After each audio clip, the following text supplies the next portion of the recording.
Mark Zuckerberg fait partie des personnes les mieux protégées au monde, avec une équipe de 16 gardes du corps.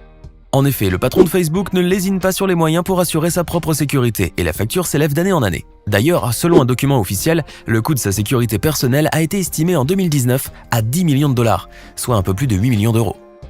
Une somme qui dépasse de loin le budget alloué à la sécurité d'autres patrons d'entreprise, comme Jeff Bezos par exemple. Et si l'on compte la sécurité de sa famille et ses voyages à bord d'un avion privé, le budget s'élève à un peu plus de 23 millions de dollars, soit plus de 19 millions d'euros, selon la même source. Cependant, il convient de rappeler que Mark Zuckerberg, qui a eu son premier garde du corps en 2011, a dû engager tous ces hommes chargés de sa sécurité après avoir reçu des menaces de la part d'utilisateurs de Facebook. Normal, quand on se retrouve au cœur des scandales et qu'on mène un mode de vie plutôt simple. Ces hommes l'accompagnent donc partout, y compris lorsque l'envie lui prend d'aller faire du jogging. Vladimir Poutine est lui aussi entouré de gardes du corps, parfois en complet noir, parfois vêtus en civil. Le président russe est protégé par le FSO, le service fédéral de protection. Loyauté, discrétion et secret absolu sont les mots d'ordre au sein de cette puissante institution qui se charge de la protection d'autres grandes personnalités russes. Certains de ses membres ont même acquis le pouvoir et sont devenus opulents en se voyant offrir des terres dans l'une des régions les plus riches de Russie pour leurs bons et loyaux services. Cependant, la sécurité de Vladimir Poutine ne s'arrêtait pas seulement à une garde rapprochée.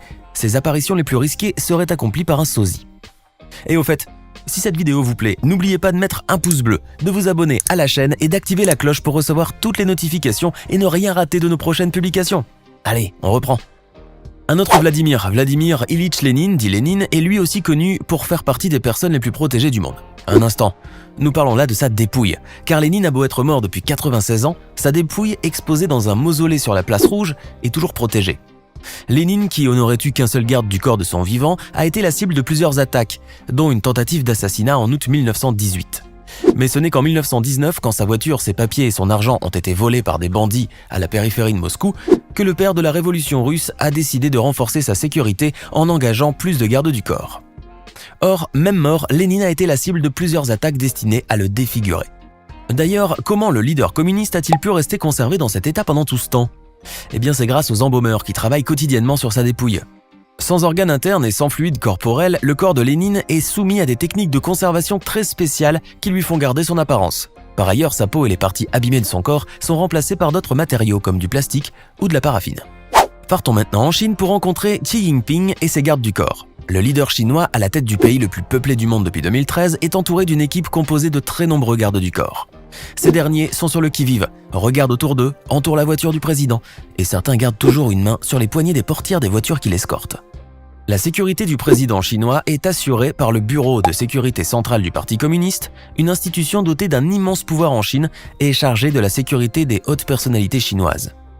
Toutefois, il convient de rappeler que les membres de cette institution doivent savoir éviter des coups d'État par le passé. Car on ne sait jamais. D'ailleurs, en 2015, le président chinois avait procédé au remaniement de l'équipe chargée de sa sécurité. Une mesure qu'il avait prise pour se protéger contre quelques menaces intérieures et d'éventuelles trahisons. Après tout, si l'on a le moindre doute sur ceux chargés de vous protéger, c'est qu'il est temps d'en changer. Recep Tayyip Erdogan est lui aussi l'un des présidents les plus protégés du monde. L'homme fort de Turquie jouit d'une haute sécurité grâce à une garde rapprochée qui l'accompagne en grande pompe et même des snipers. Ces derniers voyagent même sur le toit du bus présidentiel que Erdogan utilise parfois pour se déplacer en ville en compagnie de son épouse. Par ailleurs, la sécurité du président turc va jusqu'à la surveillance de ses propres repas, qui sont systématiquement goûtés avant qu'il mange. Pour cela, il existe un laboratoire spécial au sein même du palais présidentiel dédié au contrôle de tous les aliments afin d'éviter tout empoisonnement. Celui que l'on accuse de folie des grandeurs a même fait parler de lui en pleine pandémie du coronavirus, lorsqu'il a fait le déplacement au Parlement d'Ankara escorté par une caméra thermique, histoire de s'assurer que les personnes qu'il rencontre n'ont pas de fièvre, et donc ne sont pas susceptibles d'être contaminées par le coronavirus. Garde du corps, doublure, voiture blindée, pour Kim Kardashian, tous les moyens sont bons pour se protéger 24 heures sur 24 et s'offrir une sécurité personnelle digne d'un chef d'État. Mais il faut dire que la star et son mari, Kanye West, n'hésitent pas à investir pour leur sécurité et celle de leur entourage. Il n'y a qu'à voir les voitures blindées achetées pour protéger leur fille lorsque celle-ci va faire une balade en voiture. Mais c'est surtout suite à l'agression dont elle a été victime dans son hôtel à Paris en 2016 que la star de la télé-réalité a tout fait pour s'offrir la sécurité la plus renforcée qu'il soit. Souvenez-vous, Kim Kardashian a été agressée par une bande de braqueurs déguisés en policiers qui lui ont dérobé l'équivalent de 9 millions d'euros en bijoux. Pour retourner saine et sauve aux États-Unis, la bimbo la plus médiatisée de la planète a dû mobiliser quelques 10 voitures ainsi qu'une vingtaine d'agents de sécurité. Depuis cet incident, Kim prend sa sécurité très au sérieux. La star a décidé de renforcer son équipe de garde du corps en armant certains d'entre eux et en engageant certains anciens agents des services secrets, et même en faisant appel à une doublure. Revenons maintenant à l'univers des couronnes, plus précisément au Royaume-Uni. La reine Elisabeth II est l'une des personnes les plus protégées du monde. Elle est entourée d'un service de sécurité très expérimenté avec qui elle communique grâce à son sac. Comment ? Eh bien si par exemple le sac de la reine passe d'une main à l'autre, cela veut dire qu'elle veut mettre fin à une conversation.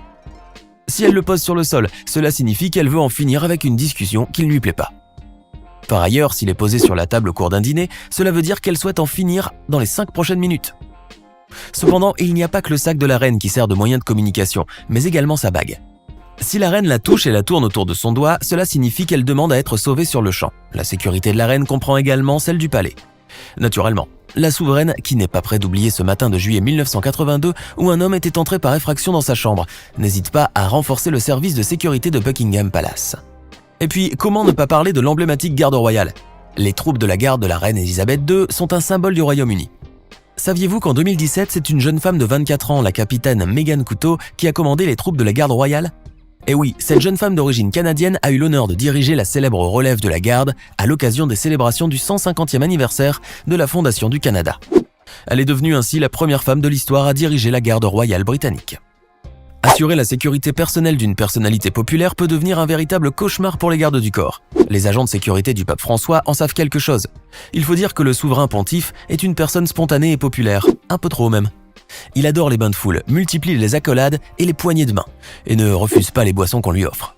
Autant dire que ces agents de sécurité doivent redoubler de vigilance. Police italienne, gendarmerie du Vatican, garde suisse, tous ceux chargés de la sécurité du pape bénéficient d'une formation accrue et d'un entraînement intensif afin de remplir parfaitement leur mission et être prêts à affronter n'importe quel incident ou imprévu. Ceux-ci forment autour du représentant de l'Église catholique des cordons de sécurité qui n'empêchent pas toutefois le pape de rester proche des fidèles et d'être libre de ses mouvements s'il le souhaite. Nous allons vous parler maintenant de Joaquin Guzman, plus connu comme El Chapo, qui fut l'un des criminels les plus dangereux de la planète. Lui, ainsi que les membres de sa famille, bénéficiaient d'une sécurité personnelle et étaient constamment entourés de leur garde du corps. Cependant, El Chapo a joui d'une plus grande sécurité lors de son dernier procès. Souvenez-vous, le célèbre criminel mexicain avait réussi à retrouver la liberté en juillet 2015 à l'issue d'une évasion rocambolesque qui avait été rendue possible grâce à un tunnel de plus de 1 km de long passant sous les murs de la prison fédérale où il était retenu. Mais El Chapo a fini par être capturé, puis extradé en 2017 vers les États-Unis. Comme nous vous le disions, même durant son procès, El Chapo a bénéficié d'une très haute protection. Le jugement à New York s'est déroulé sous très haute sécurité avec des mesures qui, selon certaines sources, n'avaient jamais été prises auparavant pour juger d'autres criminels. Placé à l'isolement durant toute la période de son procès, dans des conditions très strictes, il n'avait droit qu'à 1 heure de liberté par jour. De plus, il n'avait droit qu'à la visite de ses avocats et de ses filles âgées de 7 ans à l'époque.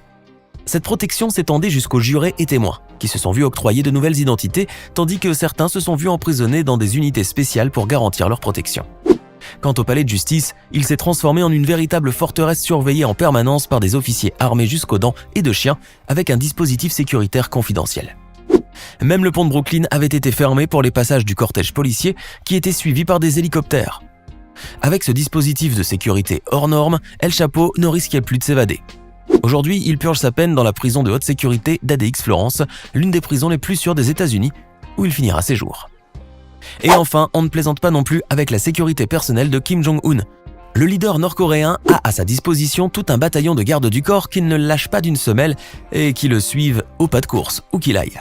Ces hommes vêtus de costumes et de cravates forment même un véritable bouclier protecteur autour de la voiture, sans plaque d'immatriculation, qui transporte le leader.